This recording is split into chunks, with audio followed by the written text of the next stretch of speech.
दोस्तों नमस्कार। एक बार पुनः आप सभी का स्वागत करते हैं अपने इस YouTube चैनल पर।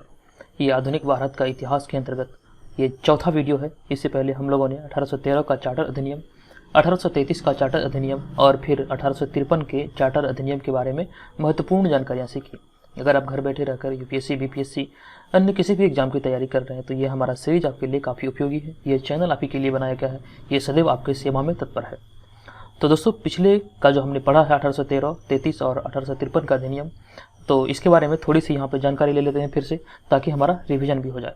तो 1813 के चार्टर अधिनियम के अंतर्गत मैंने आपको बताया था, ये काफ़ी समय से चल रहे नेपोलियन युद्ध और महाद्वीपीय प्रणाली के अंतर्गत जो ब्रिटिश व्यापार में कमी आई थी, उसके उपरांत ये 1813 का चार्टर अधिनियम को लागू किया गया था। दोस्तों इस अधिनियम को ही 1813 का अधिनियम जो था उसे ही ब्रिटिश ईस्ट इंडिया कंपनी अधिनियम भी कहा गया था। और उसके बाद हमने पढ़ा था दूसरे वीडियो में 1833 का चार्टर अधिनियम के बारे में। तो बेसिकली इस अधिनियम में बात किया गया था कि ये जो अधिनियम था वो इंग्लैंड में हुई औद्योगिक क्रांति का ही परिणाम था। और इंग्लैंड में जो मुक्त बाजार की नीति के आधार पर कच्चे माल जो होते थे उसे भारत के बाजार में बेचने का इस अधिनियम में प्रावधान था। तो ये भी आपने काफ़ी अच्छे से देखा, आपको पता होना चाहिए। हम आगे बढ़ेंगे और हमने यहाँ पे आपको बताया था 1853 के अधिनियम के अंतर्गत जो कि भारत का जो क्षेत्र था जो ब्रिटिश अधिकार में था, उन क्षेत्रों में अपनी स्थिति को बनाए रखना, और इसके अंतर्गत ब्रिटिश ईस्ट इंडिया कंपनी थे उसको राजस्व का भी अधिकार प्रदान किया गया था। तो ये सारी चीज़ें हमने सीखा था। अगर आपने उस वीडियो को नहीं देखा है तो इस वीडियो के डिस्क्रिप्शन में उसका लिंक है, आप वहाँ पे जाके तमाम वीडियो को देख सकते हैं। आधुनिक भारत का इतिहास आपके किसी भी कॉम्पिटिटिव एग्जाम के दृष्टिकोण से काफ़ी महत्वपूर्ण है, खास करके तब जब आप किसी पीसीएस, बीपीएससी, यूपीएससी आदि की परीक्षा देने के लिए जाते हैं। ये आपके पीटी और मेंस दोनों एग्जाम के दृष्टिकोण से काफ़ी महत्वपूर्ण है। तो दोस्तों देरी न करते हुए हम अपने टॉपिक पे आते हैं। आज का हमारा टॉपिक है 1858 का भारत सरकार अधिनियम। तो दोस्तों अगस्त 1858 ईस्वी में ब्रिटिश संसद ने एक अधिनियम पारित कर भारत में कंपनी के शासन को समाप्त कर दिया था। इस अधिनियम द्वारा भारत के शासन का नियंत्रण ब्रिटिश सम्राट को सौंप दिया गया। इस समय विक्टोरिया ब्रिटेन की महारानी थी। ब्रिटेन का सर्वोच्च निकाय ब्रिटिश संसद थे, जिसके प्रति ब्रिटेन की सरकार उत्तरदायी थी। तो देखिए, मैंने आपको बताया था जो 1853 का चार्टर अधिनियम था उसके अंतर्गत जो राजस्व वसूली का जो काम ब्रिटिश ईस्ट इंडिया कंपनी को सौंपा गया था, लेकिन इस अधिनियम के द्वारा 1858 का भारत सरकार अधिनियम के द्वारा कंपनी के शासन को समाप्त कर दिया और ब्रिटिश सम्राट जो था उसके हाथों में ये सारा शासन को सौंप दिया गया था।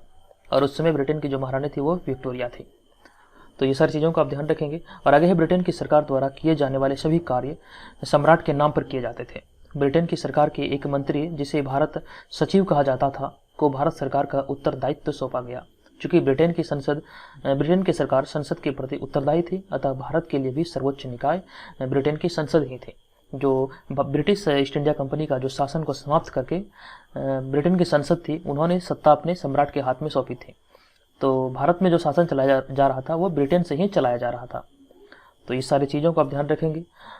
अगला है, इस अधिनियम द्वारा भारत के गवर्नर जनरल को वायसराय, जिसका अर्थ था सम्राट का प्रतिनिधि, कहा जाने लगा। तो देखिए, इस अधिनियम के द्वारा 1858 का जो भारत सरकार अधिनियम था, इस अधिनियम के द्वारा भारत का जो गवर्नर जनरल हुआ करता था, तो इस पदवी को यानी कि गवर्नर जनरल के पद को हटा दिया गया और उसके स्थान पर वायसराय का पद बनाया गया। और वायसराय का अर्थ होता है सम्राट का प्रतिनिधि। महारानी विक्टोरिया द्वारा एक घोषणा की गई, जिसे लॉर्ड कैनिंग द्वारा 1 नवंबर 1858 ईस्वी को इलाहाबाद के दरबार में पढ़ा गया था। ये काफ़ी महत्वपूर्ण है।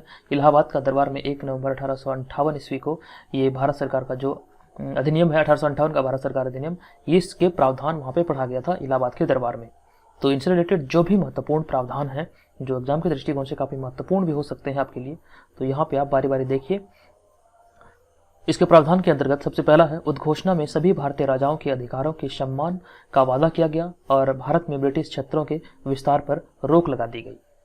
जो भारत में जो ब्रिटिश क्षेत्र था उसके विस्तार पर रोक लगा दिया गया और भारतीय राजाओं से यह वादा किया गया कि उसके अधिकारों का सम्मान किया जाएगा। तो अगला है, इसमें लोगों के प्राचीन अधिकारों व परंपराओं आदि के सम्मान और न्याय, सद्भाव व धार्मिक सहिष्णुता की नीति का अनुसरण करने का वादा किया गया था। और फिर अगला है, इसमें घोषित किया गया कि प्रत्येक व्यक्ति जाति, धर्म और भेदभाव के बिना केवल अपनी योग्यता और शिक्षा के आधार पर प्रशासनिक सेवाओं में प्रवेश पाने का हकदार होगा। तो आप ये सारी चीज़ों को ध्यान रखेंगे। अगर आपसे ये मेंस में प्रश्न पूछता है तो अपने आंसर को आप मॉडिफाई करके प्रश्न के जो आंसर लिखिएगा, आप शब्दों की सीमा को आप बढ़ा के लिखिएगा। जो मेंस राइटिंग होता है आप लगभग 250 शब्दों में इसका आंसर लिखेंगे। चलिए अगला जो प्रावधान है, घोषणा में एक तरफ राजाओं को सुरक्षा का आश्वासन दिया गया तो दूसरी तरफ मध्य वर्ग से भी विकास हेतु अवसरों को उपलब्ध कराने का वादा किया गया था। तो बेसिकली इस जो ये अधिनियम था, इसके अंतर्गत राजाओं को उसकी सुरक्षा का आश्वासन दिया गया और वहीं मध्यम वर्गीय जो भी लोग थे उसके जो अवसर होते हैं, सुविधाओं का अवसर था, उसको उपलब्ध कराने का वादा किया गया था। तो ये सारी महत्वपूर्ण चीज़ें हैं जो 1858 का भारत सरकार के अधिनियम के अंतर्गत ये सारे प्रावधान थे। लेकिन धीरे धीरे यह साबित हो गया कि जिस अवसर की समानता की बात उद्घोषणा में की गई थी उसे लागू नहीं किया गया। भारत की प्राचीन परंपराओं के प्रति सम्मान के नाम पर ब्रिटिशों ने सामाजिक बुराइयों को संरक्षण देने की नीति अपना ली, अतः विदेशी शासकों द्वारा सामाजिक सुधारों की ओर बहुत कम ध्यान दिया गया और जब भी भारतीय नेताओं ने इन सुधारों की मांग की तो उनका विरोध किया गया था। देखिए यहाँ पे कह रहा है कि जो भी प्रावधान में, जो भी इस अधिनियम में जो भी प्रावधान थे उसके अंतर्गत कोई चीज़ें नहीं हो रही थी। जिस अवसर की समानता के बाद उद्घोषणा इस अधिनियम में किया गया था इलाहाबाद के दरबार में, वो सारी चीज़ें फॉलो नहीं हो रही थी, इसके अनुरूप कार्य नहीं हो रहा था। तो अतः भारतीय नेताओं ने भी इसका विरोध किया था। इन सुधारों की मांग की थी, इनके सुधारों की, लेकिन इनका विरोध किया गया और इसे दबा दिया जाता था। और फिर आगे है 1858 ईस्वी के बाद भारतीयों के हितों को पुनः ब्रिटेन के हितों के अधीनस्थ बना दिया गया। ब्रिटेन व अन्य साम्राज्यवादी ताकतों के संघर्ष में भारत का उपयोग ब्रिटेन के आर्थिक हितों की पूर्ति के माध्यम में किया गया। ये सारे महत्वपूर्ण चीज़ों को आप ध्यान रखेंगे। आप इसका नोट्स जरूर तैयार कीजिए। आप इस वीडियो के डिस्क्रिप्शन में जाएंगे तो वहाँ भी आपको PDF मिल जाएगा। आगे है, भारत के संसाधनों का प्रयोग विश्व के अन्य भागों में ब्रिटिश साम्राज्य के हितों की पूर्ति और अन्य देशों के विरुद्ध चलाए गए महंगे युद्धों की पूर्ति हेतु किया गया था। जो भारत का जो संसाधन था उसका प्रयोग विश्व के अन्य भागों, अन्य देशों में ब्रिटिश साम्राज्य के हितों की पूर्ति और अन्य देशों के विरुद्ध चलाए गए महंगे युद्धों के पूर्ति के लिए किया गया था। जो भारत से जो भी महंगे संसाधन होते थे, ब्रिटिश सरकार उसका यूज अपने लिए करता था। भारत के अलावे और भी जो देश हैं वहाँ पे अपने साम्राज्य के हितों के लिए ब्रिटिश सरकार ने इस संसाधन का उपयोग किया था। भारत को एक तरह से पूरी तरह खोखला कर दिया। जब तक ब्रिटिश सरकार का शासन चला भारत में, ब्रिटिश सरकार के कारण भारत हमारी खोखली होती रही। अब दोस्तों इसके निष्कर्ष की बात कर लेते हैं। 1858 ईस्वी का भारत सरकार अधिनियम का निष्कर्ष क्या हो सकता है। तो दोस्तों ये जो उद्घोषणा हुआ था ये 1 नवंबर 1858 ईस्वी को इलाहाबाद के दरबार में लॉर्ड कैनिंग के द्वारा पढ़ा गया था।